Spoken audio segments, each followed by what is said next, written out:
दोस्तों, आप सभी के लिए इकरा साइकोलॉजी एजुकेशन चैनल एक महत्वपूर्ण टॉपिक को लाया है जो कि आज हम लोग पढ़ने जा रहे हैं, क्लासिफिकेशंस ऑफ इमोशन, संवेग का वर्गीकरण। इसमें कुछ मनोवैज्ञानिकों का नाम है तो वो देखेंगे।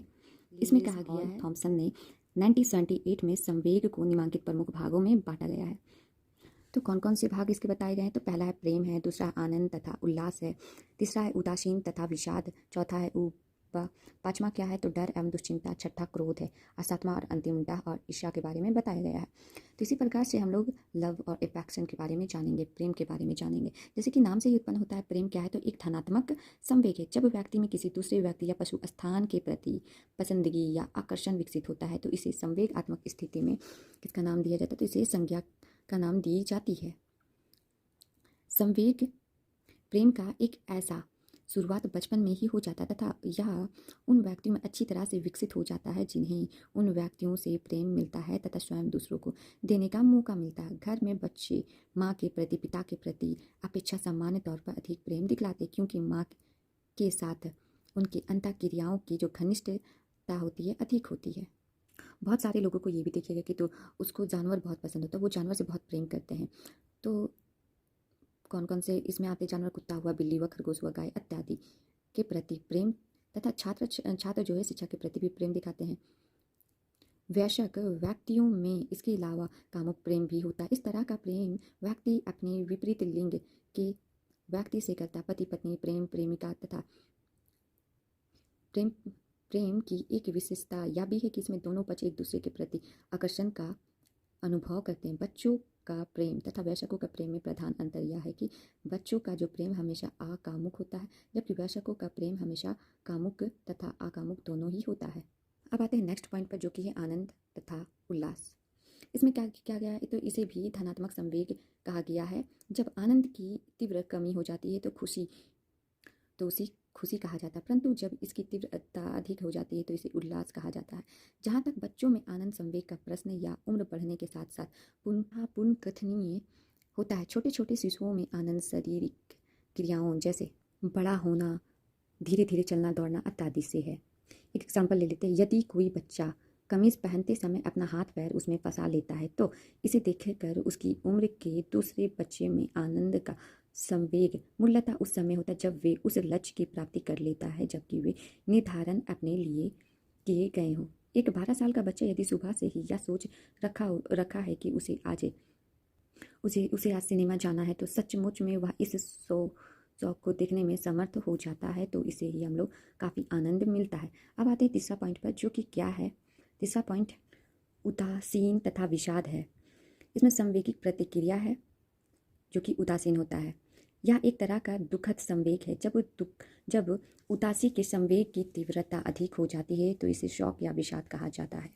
बच्चों में उदासीन के संवेग को अभिव्यक्त स्पष्ट तथा अस्पष्ट दोनों ढंग से होता है। जब बच्चा उदासी तथा स्पष्ट अभिव्यक्त करता है तो वह रोना प्रारंभ कर देता है और अस्पष्ट एवं परोक्ष रूप से अभिव्यक्त करता है तो उसमें भूख की कमी, नींद की कमी, खेल की अनिच्छा व्यक्त करना, दूसरों से ना बोलना क्रियाएं करता है। वयस्क द्वारा उदासीन संवेग की अभिव्यक्त प्राय जो होता है परोक्ष रूप से ही होता है। आप लोग भी देखे होंगे कि उदासीन तथा विषाद के अंतर्गत क्या क्या सा जो महसूस होता है या फिर उदास होते हैं तो हम लोग को कोई चीज़ अच्छा नहीं लगता है। खाना पीना, बहुत सारे लोग हैं तो खाना पीना छोड़ देते, बहुत सारे लोग कुछ समय के लिए आराम करना चाहते हैं उदासीन के दौरान कि वो अपने आप को उदासीन का जो वो दूर हो सके। अब आते चौथा पॉइंट पर जिसे कहते उबा। नाम से ही स्पष्ट हो चुका है कि जब व्यक्ति के सामने ना तो कोई स्पष्ट गोल होता और ना ही उसे अपनी उपलब्धि से खुशी हो सकती है तो इस तरह से जब व्यक्ति के सामने ऐसे कार्य होते हैं जिनसे उब संवेग एक दुखद संवेग होता है जैसे कि आप सभी जानते हैं। अतः व्यक्ति इस तरह की जो संवेगिक स्थिति से जल्द कुछ रचनात्मक कार्य करके छुटकारा पाना चाहता है। अब आते हैं पांचवा पॉइंट पे। पांचवा पॉइंट क्या है? तो डर एवं दुश्चिंता। डर और दुश्चिंता दोनों एक दूसरे से काफ़ी संबंधित संवेग है। डर एक ऐसे संवेगात्मक स्थिति जिसमें किसी एक ऐसे खतरनाक वस्तु या घटना के प्रति व्यक्तियों को प्रतिक्रिया करना होता है जिससे वह आसानी से छुटकारा नहीं पा सकता है। दुश्चिंता क्या है? चिरकालिक डर या दूसरा नाम चिंता में एक मानसिक स्थिति अस्पष्ट होती है लेकिन यह संचयी होती है और प्रत्येक क्षण यह एक खास समय तक बढ़ती ही जाती है। क्या बढ़ता है? तो दुश्चिंता।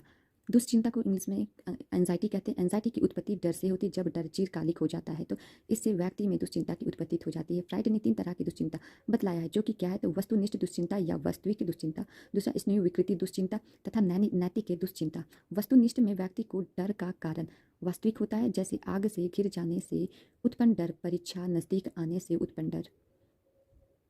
जैसे कोई व्यक्ति बिल्ली देखकर डर जाता है तो कोई मकड़ा देखकर डर जाता है। नैतिक दुश्चिंता में डर का कारण व्यक्ति द्वारा किए गए कुछ अनैतिक कार्य जैसे चोरी करना, हत्या करना इत्यादि के अंतर्गत रखा गया है।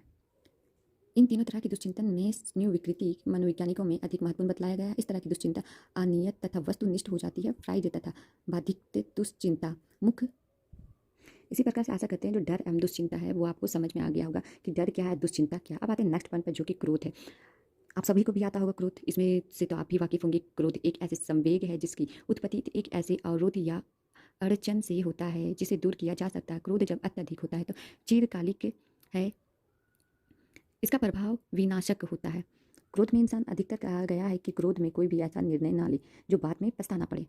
तो क्रोध से तो आप लोग भी रूबरू हैं। अब आते हैं नेक्स्ट पॉइंट पर, जो कि क्या है, डाह या ईर्ष्या। डाह और ईर्ष्या से क्या समझते हैं? डाह और ईर्ष्या आप लोग कभी किसी से किए हैं क्या? डाह एक तरह का क्या है, तो एक तरह का या जटिल संवेग होता है। इसमें डाह तथा क्रोध दोनों संवेग मिला होता है।